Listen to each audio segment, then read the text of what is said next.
Alright, guys, so after last night's incredibly depressing debate and the utter collapse of Joe Biden on stage in front of the entire country, I've actually been surprisingly shocked at the honesty that I've seen from many mainstream corporate media outlets that have been spending the last couple of years insisting that anybody who claims that Joe Biden has lost a step or that he's senile or he's not cognitively all there is lying and they're distorting the truth and you're taking clips out of context. The same people who have been gaslighting us for years about his mental state, after last night, are now finally starting to admit the reality that's staring them in the face. So I got a bunch of different clips here, a bunch of different statements here for y'all.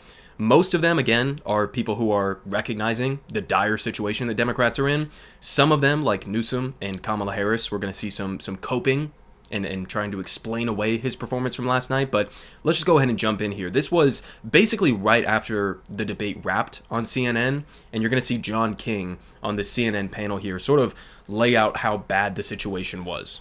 This was a game-changing debate in the sense that right now, as we speak, there is a deep, a wide, and a very aggressive panic in the Democratic Party. It started the debate, and it continues right now. It involves party strategists, it involves elected officials, it involves fundraisers. And they're having conversations about the president's performance, which they think was dismal, which they think will hurt other people down the party in the ticket, and they're having conversations about what they should do about it. Some of those conversations include, should we go to the White House and ask the president to step aside? Other of the conversations are about, should prominent Democrats go public with that call? Because they feel this debate was so terrible. They do say this. So yeah, dismal, right? Full-blown aggressive panic is the way that he just described it in terms of what Democrats are saying and feeling behind the scenes. Now, in terms of his question there at the end, right, the whether or not Democrats should go public with this, of course they should. Of course they should. Because the alternative, guys, is they're going to keep trying to gaslight people when it's no longer possible to spin this. It's no longer possible to gaslight people on this. He just got up on stage and humiliated himself in front of the entire country. The reaction to this from the American people broadly was basically unanimous. It was unanimous. So there really is not any way to spin this at this point. So yeah, Democrats should be going public, right? I'm sure in the next couple of days, we're probably going to get an explosion, a wave of stories coming out of people leaking stories to the media and to the press about, oh, we knew this all along. And there were these stories from a couple of months ago when he was acting totally out of it, and I had a meeting with him or whatever. We're going to get a bunch of those stories, but you have to come out publicly. Somebody has to come out publicly. A high-profile Democrat. I don't know if it's Schumer. I don't know if it's Obama. I don't know if maybe you just need Jill Stein, right, his wife, to step in and to have a conversation with him. But you need people to step in. You need people to admit reality. The gaslighting is not going to work. And at the end of the day, if Democrats want to sell this narrative, which I actually agree with to some extent, that Donald Trump is a threat to democracy itself, right? If that's the line that you're going with, you can't then turn around and say, we are going to wager democracy itself on who is arguably one of the weakest candidates in modern American history. You can't have those two things at the same time. And by the way, that argument, if they do try to make it, it's not going to be effective, right? Regardless, even if you think, okay, it's a binary choice, we're stuck with Biden, you got to pick between Biden and Trump, hold your nose and do it because Trump will be such an unmitigated disaster that we just have to stop him from getting to the White House. Even if you agree with that line of logic, which I'm sure many of the people on my channel don't, but assume that you do, that still is not going to be effective in terms of improving his chances of winning the election. It's just not. When you have independents, when you have people who are deciding whether or not they even want to vote at all, maybe they'll stay home, maybe they'll go third party, just repeating that Trump is a threat is not going to be enough to get Joe Biden over that hurdle. Before this debate, I would have thought maybe it's like a 50-50. Trump wins, Biden wins. Maybe I would have given a slight edge to Donald Trump, right? Maybe like a 55% chance for Trump and a 45% for Biden. After this debate, and we'll have to wait to see what polls come out, but I mean, guys, it feels almost impossible. I'm not saying it is impossible, but it feels almost impossible for Joe Biden to come back from this. Now, I got another clip here. This one on MSNBC with Joy Reid, right? Now, keep in mind, again, these are his biggest cheerleaders. These are his biggest fans, his biggest defenders. So here's Joy Reid saying something very similar to what we just heard from John King. And a slight cold as well. So I understand not feeling well. And, obviously Joe Biden comes in with certain deficits. He has a stutter. It is more difficult for him to communicate for that reason. So there's a lot to mitigate the way that he speaks, and you can understand it. And we've observed him for a long time. That said, I, too, was on the phone throughout much of the debate with Obama world people, with Democrats, with people who are political operatives, with campaign operatives. My phone really never stopped buzzing throughout. And the universal reaction was somewhere approaching panic. The people who were texting with me were very concerned about President Biden seeming extremely feeble, seeming extremely weak. And I'll just reiterate what I said earlier. President Biden had one job tonight, and it was one primary job. And yes, it was to litigate Donald Trump's, criminality and all of those things. But he had to settle his own party. Mm-hmm. He needed to settle Democrats. Democrats, they always talk about Democrats are bedwetters and Democrats are always panicking. Yes, Democrats are always panicking. They're always scared, right? They're always thinking they're going to lose. Like, Democrats are very pessimistic. This is just neurotic. Who they are. They're neurotic. But Joe Biden's job was to reassure them tonight. His job was to calm his party, to make them feel that, yes, I can do this. I have 4 more years in me. I have the ability and the stamina and the strength to do 4 more years. He did not do that. I mean, it's pretty simple, guys. Now, she started off this clip here referencing his stutter, which is something that he said that he had since he was young, right? Now, I'm sure to some extent he probably does have a little bit of a stutter. But to bring that up as if that was the issue from last night's debate, I mean, come on. Who are we kidding in this situation, right? You can go back and look. Not only, and I used to bring this up, as a reference point for you guys, but you can go back and look at the debates from when he was the vice president under Obama. And you can look at his debate with, like, Paul Ryan. That was a famous one. He's a completely different person since then. But it's not just that. He's also a completely different person from even 2020. And if you guys remember, I think it was Castro in the Democratic primary in 2020 who was bringing up Biden's cognitive decline. And at the time, he was sort of like smeared and laughed out of the room, and people were saying it was totally ridiculous and an unfair attack and whatnot. But he was 100% correct back then, back in 2020, when we already were seeing signs of Joe Biden's decline. But even since 2020 to now, it's somehow gotten exponentially worse, which is kind of how getting old works. Right? That's how this shit works. When you start to have signs of dementia or cognitive decline or something, it doesn't get better. It usually doesn't stall out. It usually gets exponentially worse as time goes on.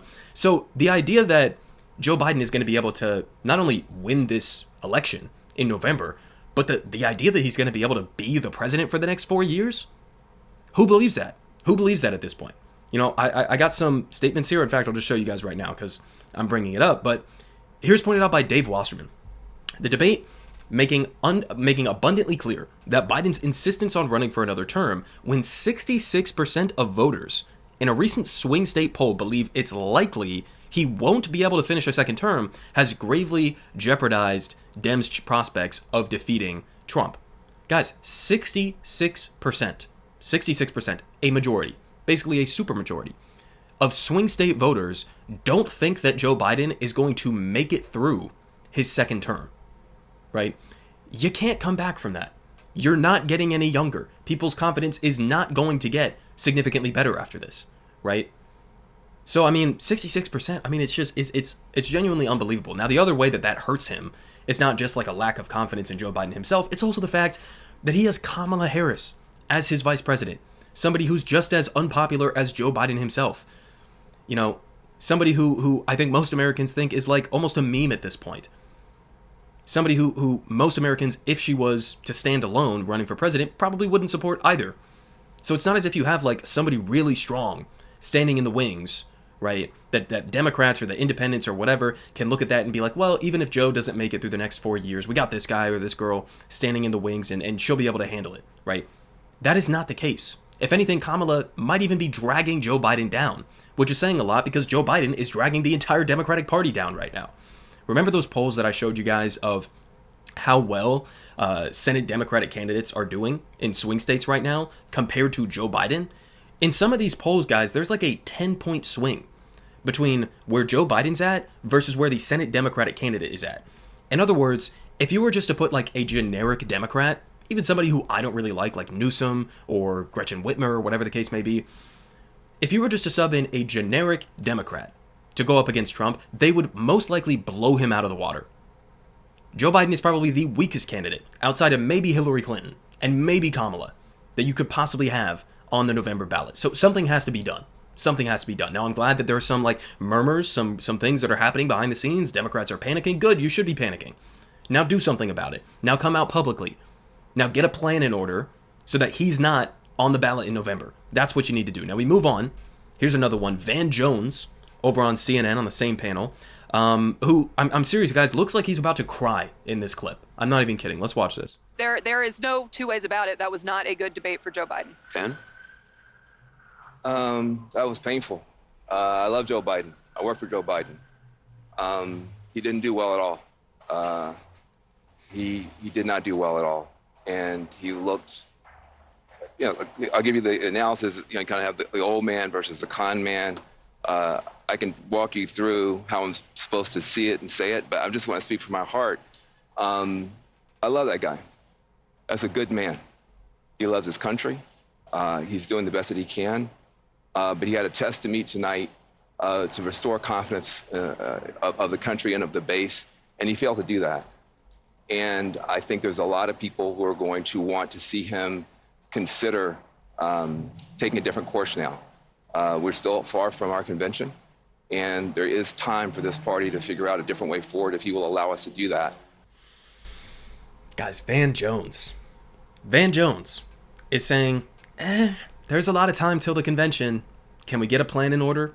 Now, I don't like the fact that he says if Biden will allow us to do it, because at this point, guys, I'm seriously almost convinced that Joe Biden's not capable of making this sort of calculation. I don't think that Joe Biden is mentally fit enough to be able to understand how mentally unfit he actually is, similar to what we saw with Dianne Feinstein. And it was basically her entire staff surrounding her and her family that was like covering up her senility and her cognitive decline, and they propped her up for years in her Senate position. So at this point, it's like, you need Obama, you need Jill Stein, you need somebody to come in over the top ropes and to force Joe Biden to stand down. I really do think it might only be Obama who's capable of doing that, which is terrifying, right? But again, even Van Jones, even CNN saying it. Now, guys, to me, this is probably the nail in the coffin. This is Morning Joe, right, with Joe Scarborough and Mika. This is Joe Biden's favorite morning show. So the other clips we just watched were from the night of the debate, right after.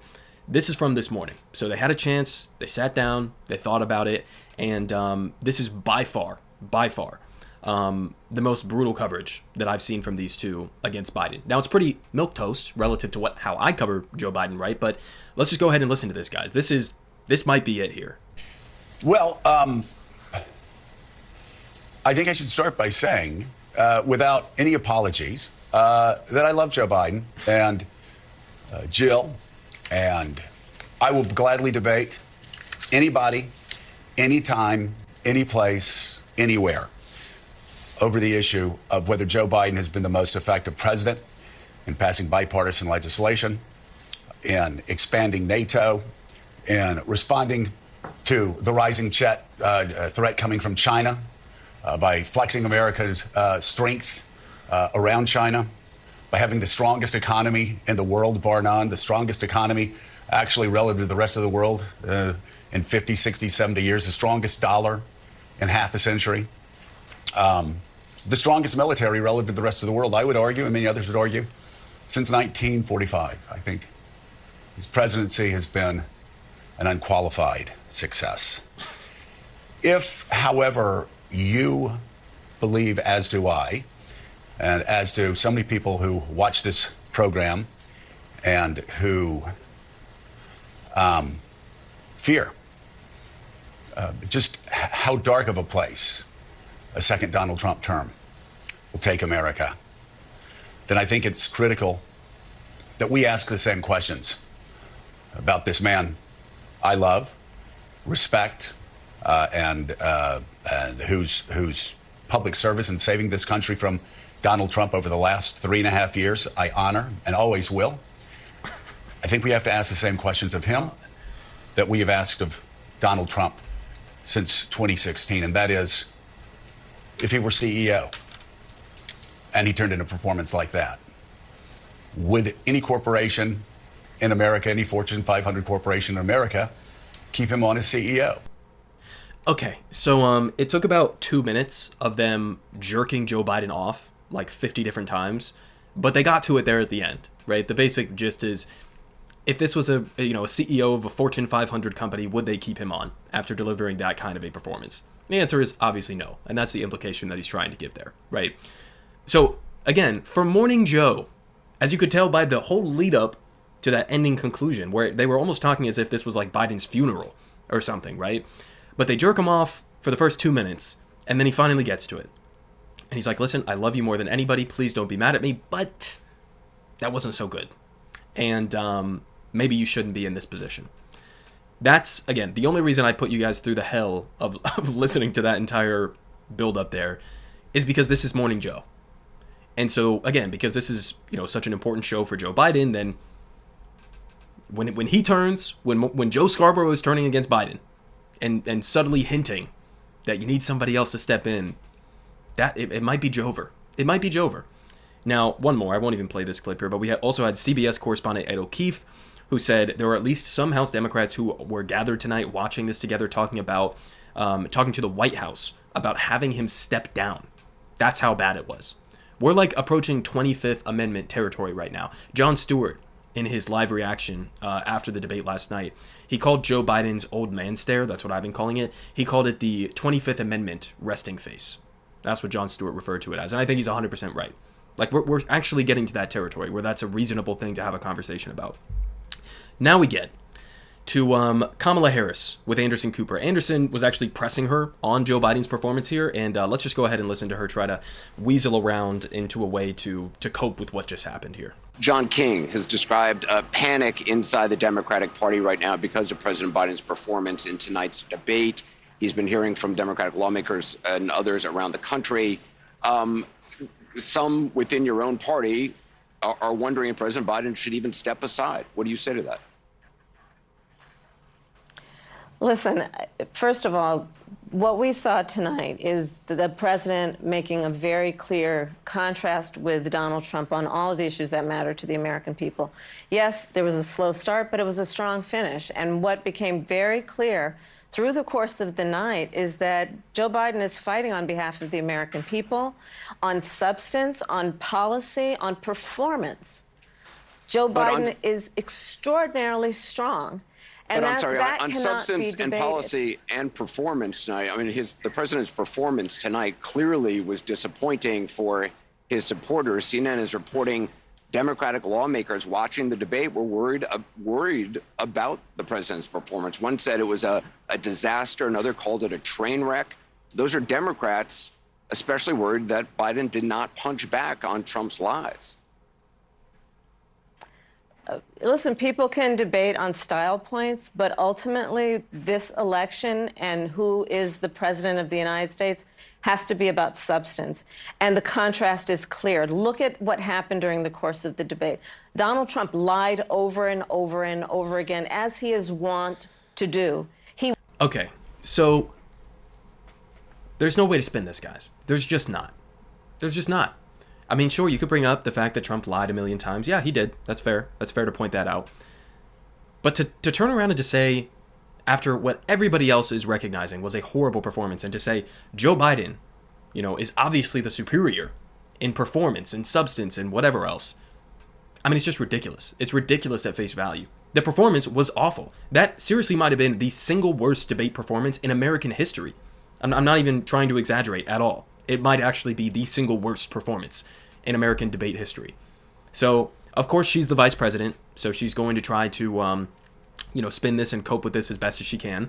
I think maybe primarily because, if we do get to a situation where they start to talk about removing Biden from the ticket, I think the way that it would play out is it would end up happening at the DNC convention, which I'm going to be at, by the way, guys, there on the ground. So I think the way that it would play out is it's going to happen at the DNC convention, and you'd have like delegates who decide to assign their delegates to a different person, but there really is no guarantee that that person would be Kamala Harris. In fact, I think it's unlikely that it would be Kamala Harris.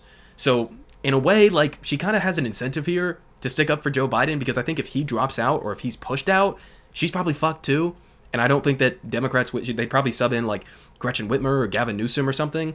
Speaking of Gavin Newsom, gruesome Gavin, he was reacting on MSNBC here to people who are critical of Joe Biden's performance. Now, of course, he's going to do the standard politician answer. This guy's the biggest, or the most politician that I've ever seen in my life. And so he's going to, again, tout Joe Biden's record and deflect away from the idea that anybody would dare to question his ability to get reelected or whatever. So let's listen to this. And among people who have watched this debate, who are Democrats, people who are strategists, and some even inside Democratic campaigns. Yeah. Do you think it's unfounded? Well, I think it's unhelpful, and I think it's unnecessary. We've got to go in and got to keep our heads high. And as I say, we've got to have the back of this president. You don't turn your back because of one performance. What kind of party does that? It's been a masterclass. 15.6 million jobs. That's 8 times more than the last 3 Republican presidents combined. The only thing the last 3 Republican presidents have in common is recessions. Democrats deliver. This president has delivered. We need to deliver for him at this moment. With all due respect, the more time we start having these conversations, go down these rabbit holes, it's unhelpful to our democracy, our fate and future of this country, the world. They need us right now to step up, and that's exactly what I intend to do. So, I mean, I don't know. You could see that look in his eyes. Maybe he does know what the actual situation is, and so he's sort of like trying to game this out in a way where he's not seen as like sabotaging or attacking Joe Biden, and maybe he could be next up. I don't know, but that was a total bullshit, politician-y answer that he just gave there. I don't think he even believes what he just said.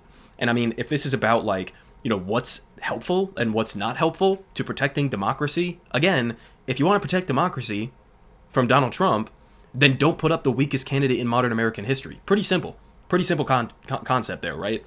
But, of course, Gavin is going to do Gavin things. Now, a couple more things, and I'll finish off here. We had, as pointed out by Matt Stoller, some Politico reporting. They say, quote, some Biden aides found the performance so concerning that that we're told that they spent last night updating their LinkedIns. They were updating their LinkedIn profiles, right, to prepare for potentially a massive shakeup. Now, we also had here Barack Ravid, one of the Biden administration's favorite Israel mouthpieces, and he said, only Jill and Barack can tell him, a Democratic operative apparently told Barack. So, I mean, listen, again, that's exactly what I was just saying. It might just take Jill Stein. It might actually just take Jill Stein. Maybe we need Jill Stein to step in and be the Democratic nominee. No, it might actually just take Joe Biden or Barack Obama to step in at this point. I don't know that anybody in Biden's immediate circle could even convince him. I mean, he's effectively surrounded himself with yes men or people who are terrified to contradict him on anything. So, I don't know, guys. It's a nightmare. Now, we also had David Pakman, who is obviously one of Joe Biden's biggest cheerleaders, or at least one of, the Democratic Party's biggest cheerleaders. And even David Pakman has said, when Biden said, we beat Medicare, that famous moment that went viral, I don't think that was good. So I wouldn't say you've lost David Pakman, but when David Pakman is tweeting something out like, I don't think that was good, should say a lot. Now, we already looked at that Dave Wasserman tweet. I'll finish off with this. Because, of course, new, as just reported on CNN, not only does POTUS not plan to drop out, Biden remains committed to a second debate in September. So, I don't know. I guess if there's going to be a second debate, maybe you could load him up on like 15 pounds of cocaine, and that might do it. I don't know. I don't know what it's going to take for these people to understand what's happening. Again, Joe Biden is massively stubborn. He doesn't want to listen to anybody who's critical of him. He doesn't want to, admit his downfall. He doesn't want to admit his cognitive decline, or he might not even be capable of doing it. And so they're saying he's going to keep going. But guys, I said this in my last video. I'm almost a little bit hopeful right now. There's a glimmer of hope there with how bad his performance was. And again, all of the media reactions I just showed you, the Democrats reporting from behind the scenes, it's aggressive panic right now that's going on. People openly starting to float the idea of replacing Joe. And so that gives me just a little bit of hope that he won't be on the ballot in November. And if he is, and they decide to push forward with this, and then we get a second Trump term, I don't want to hear shit, okay? I don't want to hear shit from any liberals or Democrats attacking the left or attacking whoever else. This is your doing. You have a moment right now. This is a moment. Everybody is on board with the idea. Maybe we need to replace Joe Biden. That was abysmal. That was terrible. Let's do something about it. This is your moment. You might not get another moment like this where there's such unanimous consent around this idea. If you choose not to do it, you're heading towards a potential massive loss in November. And it's going to be absolutely nobody's fault but your own. Politic guy has the best politic. Believe me, no one does it like him.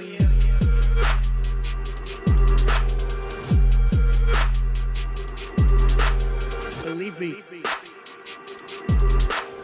Everyone is saying